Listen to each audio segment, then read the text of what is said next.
Selamat pagi bagi saudara-saudari yang terkasih. Berjumpa lagi dengan kami di dalam renungan harian HKBP Batam, Resort Batam. Pada pagi hari ini, sebelum kita memulai setiap aktivitas kita, hendaknya kita mendengarkan firman Tuhan terlebih dahulu, agar setiap tindak laku kita, agar setiap apa yang kita lakukan di dalam aktivitas kita satu hari ini dapat berjalan dengan lancar sesuai dengan apa yang dikehendaki Tuhan. Oleh karena itu, sebelum kita mendengarkan firman Tuhan, kita bernyanyi.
Kita berdoa. Bapa yang baik, Bapa yang bertahta di dalam kerajaan sorga, kembali kami mengucapkan syukur kepadamu Tuhan, karena Engkau masih memberi kami kesempatan menikmati keindahan nafas kehidupan yang daripada Engkau, sehingga kami masih dapat melakukan setiap aktivitas kami. Oleh karena itu Tuhan, sebentar kami hendak menyerahkan diri kami untuk mendengarkan firman-Mu. Oleh karena itu Tuhan, terlebih dahulu bukalah hati dan pikiran kami, agar kami dapat mengerti apa yang Engkau kehendaki, apa yang Engkau minta di dalam perjalanan kehidupan kami, orang-orang percaya. Di dalam nama anak-Mu Yesus Kristus kami berdoa kepadamu. Amin.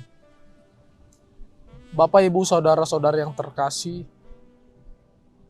ayat renungan bagi kita pagi hari ini diambil dari kitab Mazmur, pasalnya yang ke-140, ayatnya yang ke-14. Mazmur 140 ayat 14.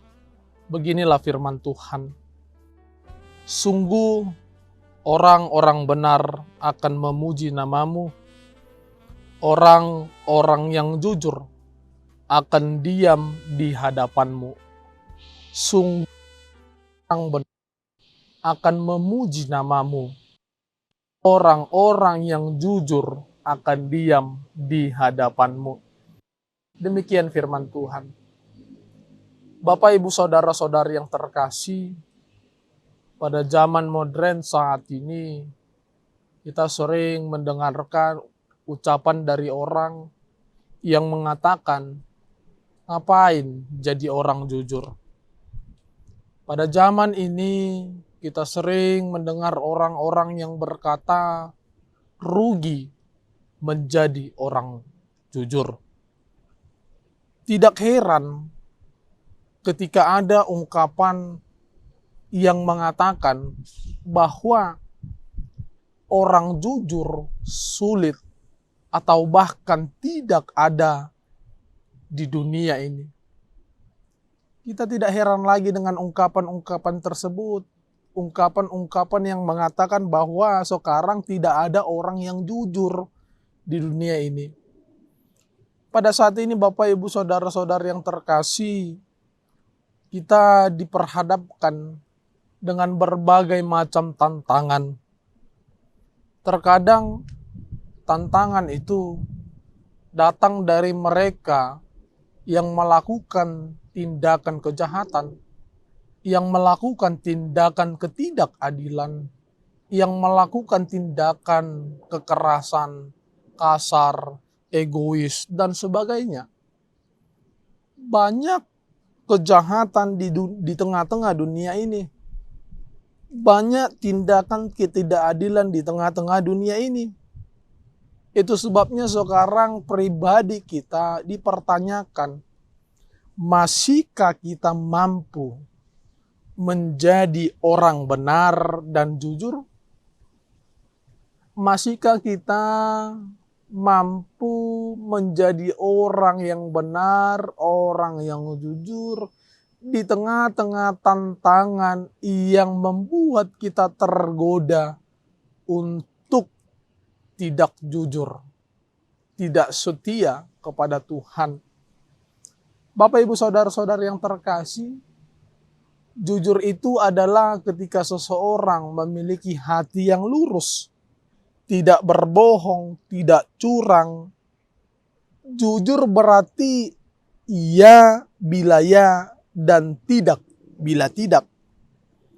Sedangkan lawan kata dari jujur adalah bohong atau dusta. Bohong atau dusta itu ketika dia mengatakan ya di bibir, tetapi di dalam hati tidak. Di dalam Matius 5 ayat 37 dikatakan, jika ya hendaklah kamu katakan ya, jika tidak hendaklah kamu katakan tidak. Apa yang lebih daripada itu berasal dari si jahat. Bapak Ibu Saudara-saudari yang terkasih,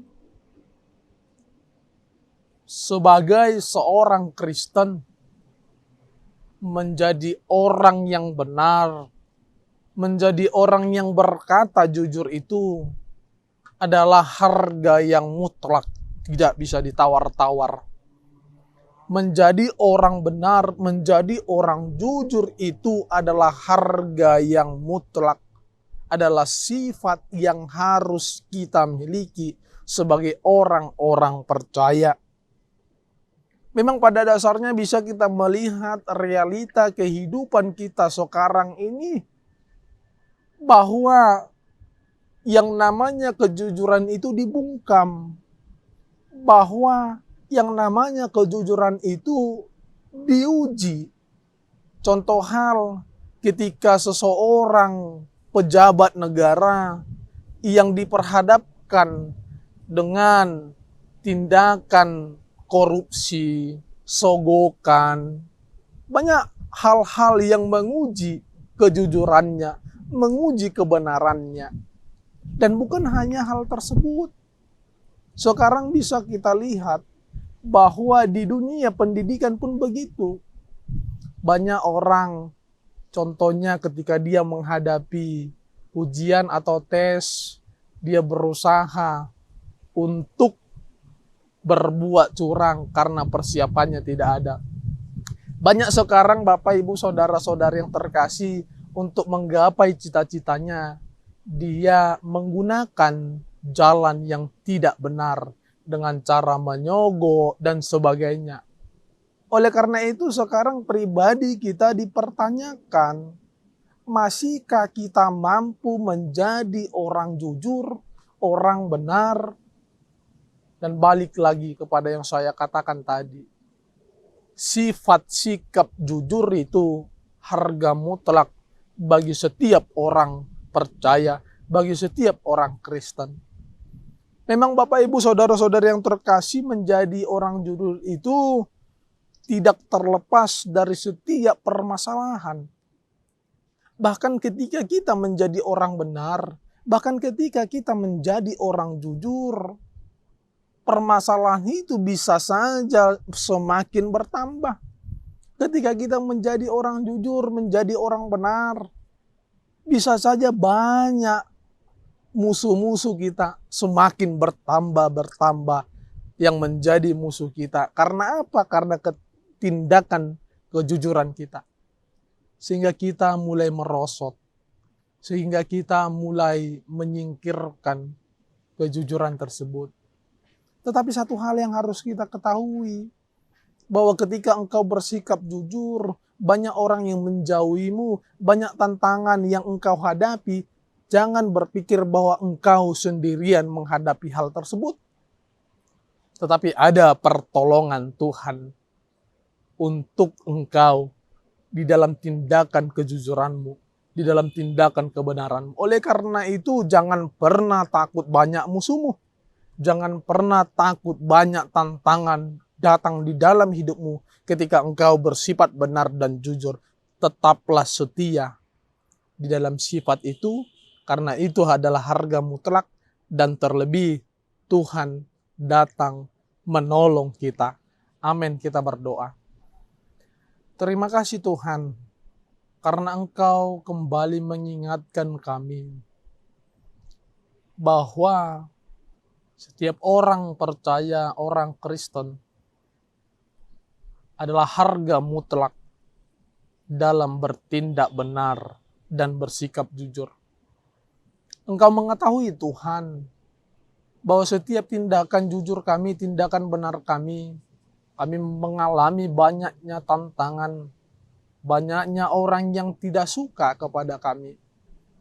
Oleh karena itu Tuhan, kuatkan kami untuk menghadapi orang-orang yang tidak menyukai kejujuran, yang tidak menyukai kebenaran. Agar setiap kebenaran dapat diutamakan, agar setiap sifat jujur dapat diutamakan di dalam kehidupan setiap orang. Ingatkan kami Tuhan akan setiap tindakan kami yang tidak sesuai dengan kehendak-Mu, agar setiap langkah kami dapat berjalan dengan benar sesuai dengan apa yang Engkau kehendaki. Sebentar Tuhan, kami akan melakukan aktivitas pekerjaan kami pada satu hari ini. Kami serahkan ke dalam tangan pengasihan-Mu, agar Engkaulah yang senantiasa menemani kami di dalam menjalani setiap aktivitas kami. Agar setiap aktivitas kami dapat menjadi jalan bagi kami di dalam memuliakan nama-Mu. Kami manusia yang tidak luput dari berbagai dosa. Oleh karena itu Tuhan, kami datang penuh dengan kerendahan hati, meminta pengampunan dosa kepada Engkau. Senantiasalah Tuhan Engkau mengampuni dosa pelanggaran kami, agar kami dapat disebut sebagai pewaris-pewaris kerajaan Allah. Di dalam nama anak-Mu Yesus Kristus kami berdoa kepadamu. Amin. Demikian perjumpaan kita Bapak Ibu Saudara-saudari yang terkasih. Semoga aktivitas kita pada hari ini dapat berjalan sesuai dengan apa yang dikehendaki Tuhan. Sampai berjumpa kembali. Shalom.